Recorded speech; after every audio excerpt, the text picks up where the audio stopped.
ReefDudes is sponsored by Ecotech Marine and Bulk Reef Supply. Today we're taking a look at the new Tunze Osmolator 3.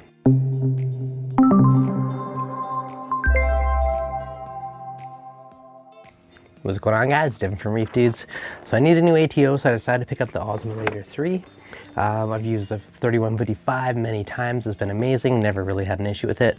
So we're gonna check out the Osmolator 3, pop it on the Nano, and see what it's all about. So let's get it unboxed. Inside the box, we have our literature instruction guide. We got some tubing to attach it to the tank. We got the all-new pump. Now this pump is vastly superior to the prior one. I've actually replaced the stock pumps on the 3155 with these, and it is much, much quieter. So very strong magnet. We got the new sensor, so it does have the optical sensor, and it does have a secondary sensor up here. It's just kind of a backup, which is interesting. It supposedly has a bit of a solid state relay inside of it to prevent any issues. So very large optical sensor, backup sensor, all self-contained, no moving parts, which is pretty cool. And we of course have the very, very strong Tunze magnets, which these things are great. And it looks like we've got a fairly long cord on it, so we'll measure and see how long this is. This is one thing I couldn't find online, so something I definitely want to check out. And of course our power adapter. Now for the actual cord length, we're about 6, 7, I'm gonna say about 8 to 9 feet for the cord length. And we also have some more cord on this side as well. And this one looks like it's about a little over 6 feet. So it's like gives us about 8 feet plus 6 feet. So you got roughly 14 feet of cord to play with. Now, if you wanted to go further, you absolutely could. They do sell an extension cord. Unfortunately, I couldn't find it for sale anywhere locally to pick one up after the fact. I did order the pump itself from BRS. And yeah, so let's get installed on the Nano. So I have the pump installed in my ATO for my vivarium, and surprisingly the cable goes all the way behind the cabinet, around and back up. So there's definitely lots of cable here, which is awesome. I was a little bit worried if it'd be long enough, but it definitely is. So that's pretty sweet. Now taking a look at the sensor, the brains, everything all is in this one unit. Safety guide, so white light initializing, pump performance, red flashing is a 10-minute timer. So if it's more than 10 minutes of running, it will shut it off as a safety timer.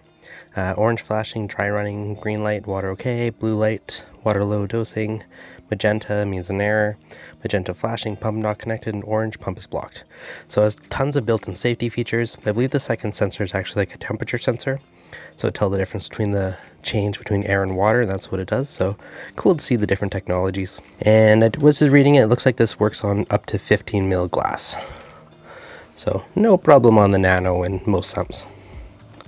And just as a quick size comparison, it's definitely a lot more compact compared to the 3155, the old version. So if space is tight, this is definitely a good improvement. The power supply has a Tunze logo on it, which I actually really appreciate because there's so many times you have so many bricks and you don't know which one's which.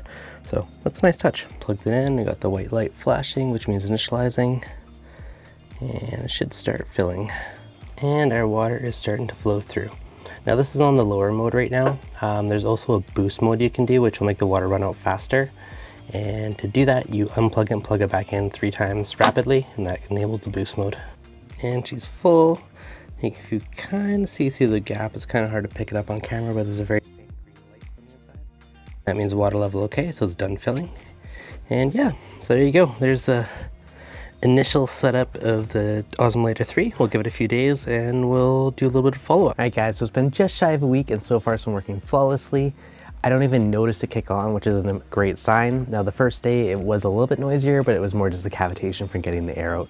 Once the air worked itself out, it's been dead quiet. Now this has been doing a fantastic job of keeping the water dead level, so you know it's doing its job.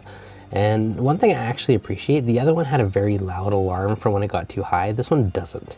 And I oddly appreciate that one because it always happened in the middle of the night or I'm not home. And then the spouse is always not happy about the tank making noises. So I appreciate the silence of this one. So given the track record of the old one and the new one, I'm pretty stoked for this one and have really high hopes for this one in the long term. If you do want to pick one up and support the channel, pick it up through the affiliate link below. Otherwise, guys, if you enjoyed this, be sure to hit that like button. If you're new, make sure you subscribe and I'll catch you guys in the next video.